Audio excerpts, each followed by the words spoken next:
All right, so here we are. We're here. We're doing it. We're ready. All right, folks. All right, so what we're gonna do is we're gonna watch it. Should we talk a little bit while we watch it, or do we just watch it? I think we talk while we watch it. I think that's kind of the half the point. Half Yeah. the point. Want to make sure we're on the same page here. All right, so we're gonna watch Bait. It's about 13 minutes long. Klaus and I are gonna talk over it a little bit.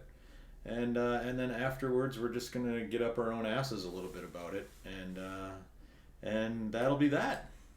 Can you guys hear our voices okay before we start? Before we get too far along, can you hear me? I know you can hear me because I'm loud as shit. All right, you guys can hear. That's great. Okay, without further dudes, here we go.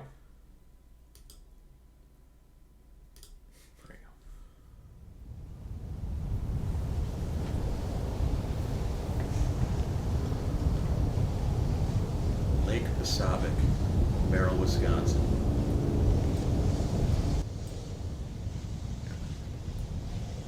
Reduce the volume on the video just a bit because I know it gets a lot louder than what it's at now. And, we're going to be heard. Let us know if we sound too quiet compared to video. Klaus's feet.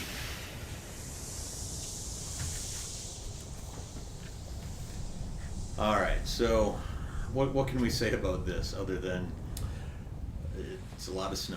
Yep, it was an interesting little period of filming because there's a lot of just marching around, but also trying to make sure that we weren't like filming too many of the little like walking trails I had made. Yeah. And I think the most interesting thing here is we didn't have sound recording going when we were recording the video. And so the actual video of this is dead silent. Then we went out at a different time with the sound equipment and recorded steps.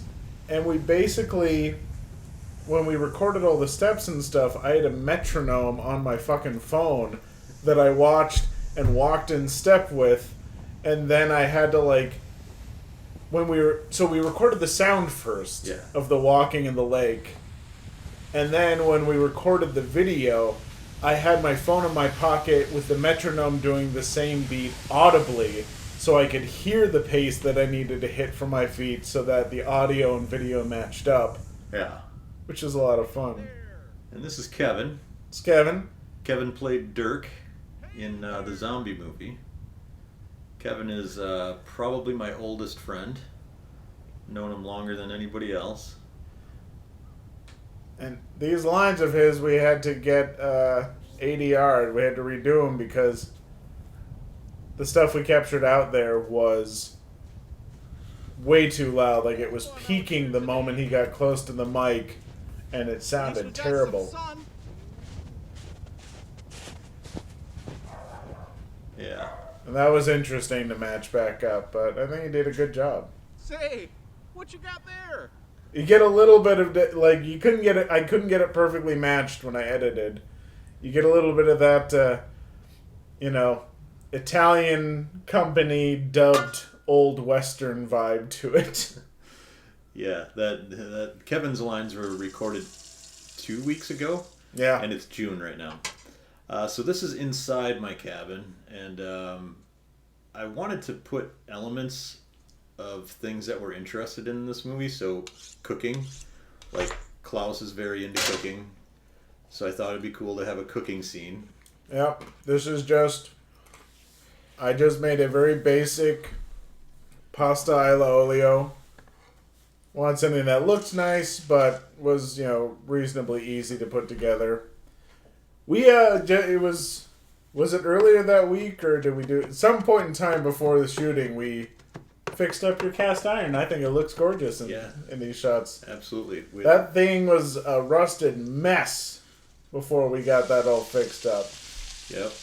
When we weren't filming, we were restoring cast iron pans. Yep. The nice thing, too, is, like, after we shot all these scenes with the pasta and stuff, we actually just got to sit down and eat it. Really crispy. Yeah. crispy some pasta, sure.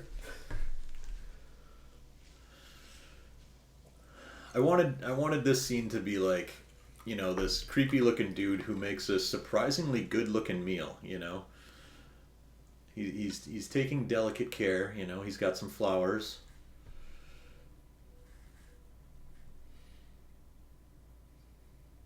Or at least the Crispies. Never. I'll edit them eventually, I promise. Klaus is walking into my children's bedroom at the cabin at this point.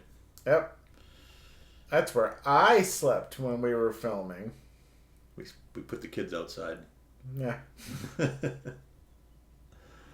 And literally I am just walking in there and setting that tray on the floor. That was... There was nowhere else to put it, so... It's just a plate of pasta sitting on the floor for a minute. I love this. I love when the piece of noodle falls from your mouth, too. Okay. And then you reach down and grab Not it. intentional. You can see the steam coming off of that pasta. That shit was hot. And I knew we were going to eat after this, so I really tried to make sure to get it one take. But the moment I shoveled the first bite in, my mind is like, holy shit, this is hot. But I just kept going to get it done, so... it was delicious, so... It was. I like that you served the empty room a nice presentation, and then you came back and just gobbled it out of the pan. Yeah. All right. So this scene we had a long chat about. So I'm literally going into that closet and changing outfits. John wanted this to be a very long. You know, it's a very long scene, and it looks uncut. It's actually cut. The trick with cutting it, though, is you can see the shadow from that fan, so it took a little bit of work to get it to smoothly edit, but I don't know if you can tell where in here, but there's probably 15 or 20 seconds that are cut out of the middle of this. Yeah. Because I'm trying to do a quick change, but into a fucking button-up shirt and stuff. So as we were editing this, we were watching it. I believe we had the conversation of does this scene seem like we like the smell of our own farts because we're making people sit through it, and we were like, okay, it is a bit long, so let's trim it down. But I like how we trimmed it down because he still had to change his clothes and make it be like he's not the quick change man, you know. This scene was written specifically into the script. Because I just like the idea of sticking the camera in front of the door and watching him drive away through the door without moving the camera. John wanted lots of very long stretches of nothing to kind of put the audience, you know, test the audience's patience and kind of put them at, you know, unease or whatever. And I was the one who was cutting it down more, and it's like, you're sure we shouldn't have it just a little bit longer? It still feels uneasy. And John would be like, just a little bit longer. Just a little bit longer. Yeah, I'll talk about that a little bit more after we're done watching, but I had like specific inspiration behind the painfully long scenes. Yeah. Yes, the car was moved to make the headlights visible. That was intentional. I got into John's car, and I drove to the end of the driveway, and then I turned left, which leads to either a dead end or just back around into the driveway. So it's only really amusing to us knowing that it's like, yeah, I'm going nowhere when I turn left there. That's nothing. All right, so this is at a bar called the Wild Badger, and it was the bar that we filmed a good chunk of the zombie movie in. Yep. It's under new ownership these days because bars in Merrill go under new ownership at least at max every 5 years. There's Josh, and yes, he came dressed like that. Perfect. And Josh's girlfriend, Christina. Yep, they were a delight. They kept having the most ridiculously funny conversations. There were so many scenes of me trying to hold a straight face and bursting out laughing because of the wild shit that they were talking about. All of his lines are also ADR'd. We did not record any of his audio in that bar. And some of them match up really well, like this one. You cold? But then some of his lines, they're iffy. We did our best. Cold? But yeah, you cold, that matched up so perfectly. Yeah, when But- Stevie brings his drink back, you'll notice a little off Yep. on the the lines. the first line when she brings the drink back, I think is pretty good. The second line is a mess. So Lag, the bartender, she actually works at Wild Badger. We met her that night, actually, and she Thank you. she was delightful. Like, she was just so enthusiastic, such a nice person. She's very, very nice. I could tell she was younger because she kept telling me things like, I love that for you. And my old man brain is just like, what is that? What does that mean? But cool, sure. No, she was great. She was so much fun. So this scene I loved. I loved shooting this. I loved the lighting when you're looking over at Josh puking by his car. Josh had a blast puking by the car. I mean, at one point it looked like he was fighting with the car. So that's Josh over there dropping his keys.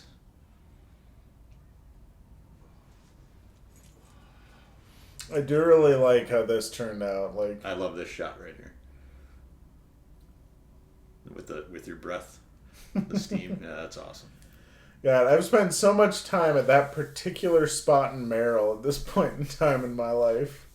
So that body is some couch cushions wrapped in a tarp. That crawl space, or that basement door, literally goes down to a crawl space, and I'm laying in a pile of dirt down there with the camera. Yeah. Oh God, I should find through the footage. There are also so many takes of me opening that and just fucking laughing my ass off, and John getting impatient as he's fucking freezing and uncomfortable down in the dirt in a crawl space as I just like opening and just like and closing it. Oh, I couldn't keep my shit straight. It was so funny.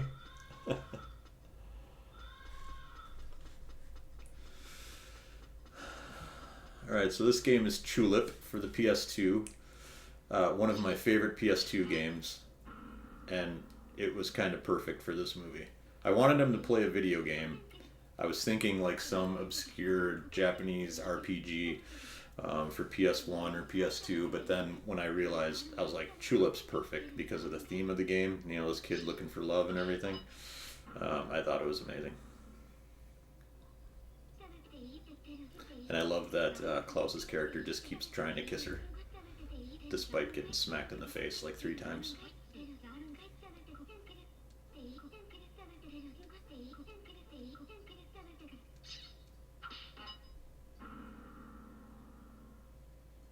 The silhouette of me in the TV I hadn't noticed till I was editing like a few passes through, and it's fun little image.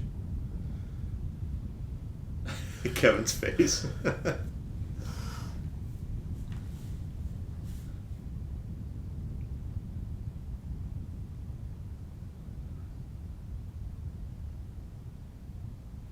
That's that. Yep. And we had the kind of debate. Originally in the script, it does end with my character saying bait. My feeling that I pushed on was having it cut as you see my mouth about to say bait, where you see boo. Because I just liked it better without my character talking. And I don't, like, the more I practice it, I just sat there going, bait, bait. Like, no matter how I said it, I always just heard my voice going, God, that sounds stupid. I sound dumb. I just sound like, I feel like my voice just takes away some of the gravitas of it and just ruins the moment. You want to cancel that? So that's that, and that was the right call too, by the way. When Klaus suggested it, I was like, I love it. Let's film it both ways. Let's film it with you saying, you know, bait, and then let's cut it as well. And I think the right call was to cut it. I've gotten many comments on that, like they like that it cuts just as you're about to say bait. So, Woo. and every time I'm like, that was all Klaus, man. That was all Klaus. So anyway, It was just, the reality is, it's just my way of avoiding hearing my fucking Muppety voice or ever be like, bait! so we talked about the long shots, the long uncomfortable shots. I watched a movie about a year ago called Stray Dogs. It's a Taiwanese movie by a guy named, let's see, Ming Liang Tsai. And he's made a bunch of films, and his films are known for these long, uncomfortable shots. Like, and the Stray Dogs, you think that doorway scene is long? Like, Stray Dogs literally has scenes that are 15 to 20 minutes, one shot, and just dudes standing there, or something, barely anything happening. And it's a 2-hour movie of just like that. And it was a workout to get through. Like, I'd imagine. After I was done, I was like, why did I do that? Why did I sit and watch that? But the more I started thinking about it, I was like, man, it was a gorgeously shot film. And, it stuck with me. Like, it was a challenge to watch, but it stuck with me, and I was thinking about it for weeks. So I kind of had that in mind a little bit. Now, granted, the longest shot is, a minute? Something like that. But I kind of liked that about it. I liked that I was still thinking about it, and I was like, well, if nothing else, people be talking about how much they hate our stupid long shots, So there is that. Check it out. It's on the Criterion channel if you feel like really if you feel like having a workout to watch a movie. But yeah, most of those shots were kind of written in the script, and Klaus did an awesome job of framing a lot of them. So yeah, I was kind of purposeful with that about testing people's patience and being a little obtuse and whatnot. Also, I like that it's open-ended. Yeah. It's kind of like, I love people in the chat room giving their theories about things like, did he kill Josh? What happened? Or is there somebody in that room? And Tex, he said something in the chat room a little bit ago, something about, what did he say? Confused me because Josh was with someone, but the car dude was alone? Or... No, he said the thing I liked about the pasta scene was that Klaus's character cares so much about the gimp that you feed. And I'm like, oh, there's a gimp in there, huh? But you don't care about yourself enough to plate it for yourself, Yeah. And I was like, that's pretty cool. Like, I didn't think of it that way. And is there a gimp in that room? We don't know. You don't know. Maybe he just really does go in there and set it on the floor. Well, I mean, that is where I was sleeping, so there was a gimp in that room. No. Let's see. So initially, the initial idea came. I just had this idea for a dude walking through the snow, carrying a package, and I was like, okay, what's in the package? Because I like the idea of just a big open scene, like a big open landscape, and then just like a guy walking through it. I was like, all right, he's carrying a package. What's in the package? And of course, I'm a dope, so I'm like, body parts. Duh. and so, and then I was thinking we would actually try to get him to an ice fishing shanty and maybe have him like fishing with the body parts. Like this whole thing went to ridiculous places. But I like the idea of him getting stopped by somebody and them asking him what you got there. And I had no idea like what he was going to say, and then finally when like the word bait struck me, I was like, well, that's funny if he said bait, and then instantly I'm like, well, that's the name of the thing, right? So anyway, and then so like why does he have body parts? Is he a serial killer? Like, what's his deal? But the more I thought about it, the more I was like, let's not explain what his deal is, Yeah. I like that. Already talked about Tulip. Let's see.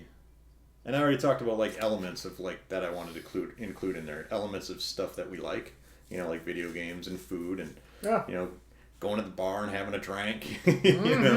Had many a drink in that bar. Yeah, and we had many drinks in that bar when we were filming this. We did. Woo! We did. But and then, once the script was written, I was like, is this stupid? Seems stupid. It could be stupid. People could be like, this is stupid. And then I was like, well, fuck it. Maybe it is. That's fine. Maybe. And so, like, that was like a thing I had to get over, was like, maybe it is stupid. I still kind of like it. So it's not intended to really be anything. Like when we were first having our discussions about it, you kept asking me, like, very good questions about it, and I'm like, I don't know. Should I know? Should I know what his motivation is? I don't fucking know. So anyway. Yeah, I mean, I had my ideas and theories about what this person was and what the film says, but I honestly don't even want to say them because I was involved with the film, and frankly, I think it really is better to just kind of leave it up to, folks watching to just kind of determine their own shit, and for my phone to shut the fuck Yeah, up. and these guys have come up with some awesome theories and some awesome oh, I think this and that and whatever, and I'm like, I never even thought of that. That's pretty great. So that's what I like about it. And the other thing I like about it is I like working with Klaus because he's like, yeah, man, let's do it. Let's fucking do it. Oh, and then yeah. and then when I do something stupid, he's like, don't do that. That's fucking stupid. You dumb shit. That's my favorite one is when he calls me a dumb shit. Love Got it. my Bernie Sanders mittens. Yeah, These things are so fucking comfy, though. I got those for Christmas from my sister. Yeah. So, I mean, I don't know. It was fun. Hold on. Is Klaus my De Niro? Yes. Yes. Yeah. What else? I mean, I loved eating the pasta. That was great. Pasta's delicious. We had pasta 2 different times while filming. I also made a blue cheese mac and cheese with bacon. Oh, tasty stuff. I love to cook so many things. Oh my gosh, you folks don't even know. Cooking is a real passion. So I kind of saw this one as an experiment, because I've never. I mean, I was involved in the zombie movie, but I was beyond co-writing it. I was the guy who said take 2, and that was really the extent of my involvement. Other than every now and then, giving an opinion or making a suggestion about it. This was I mean, I've never held a camera, and as you can probably tell in some of these scenes where I'm holding the camera or it's wildly out of focus because I didn't notice, and by the time we noticed it was too late. So for me, this was an experiment to see if we could do just a weird short film, and I feel now that we've discovered we can, I want to make more. Yeah, I think, we've learned things from this. Maybe things about, focusing. Yeah. It's speak of the devil, but no, we learned some great stuff, but I also think we accomplished some cool stuff. Yeah. There are definitely some parts of this that I see some of your ideas come to life, and they're fucking cool. Yeah, it's cool to be I'm going to write this down, and then I'm going to work with my buddy to bring it to life. And, I mean, honestly, other than some during the editing process where we had some ideas that kind of changed things up a little bit, this is exactly to the script. This is exactly how I pictured pretty much everything in my head. So I think that's pretty awesome. That was cool to see. That we talked about the car shot where you're driving away. That's exactly how I pictured it because I had the front door of the cabin in mind and where I wanted the camera set and how I wanted the car to drive away and the whole thing. How I wanted you to slam the door on the way out because that front door has an awesome slam. It does. It really does. You can just put it, close it, very slowly and it'll still go wham. It's awesome. But anyway. So I'm really happy with how it turned out, especially as our, not necessarily our first project, but our first kind of project like this. Yeah. It was a lot of fun. I think, we've both talked about how we got a lot more satisfaction getting to just put more time in and create, things like this and things like, Bizarro Encounter and stuff like that, I think we have more fun when we get to be a little more creative and all that, so. Yeah. Yeah. I agree. So, unless anybody has anything else, I think that's it for our little bait chat and watch and chat.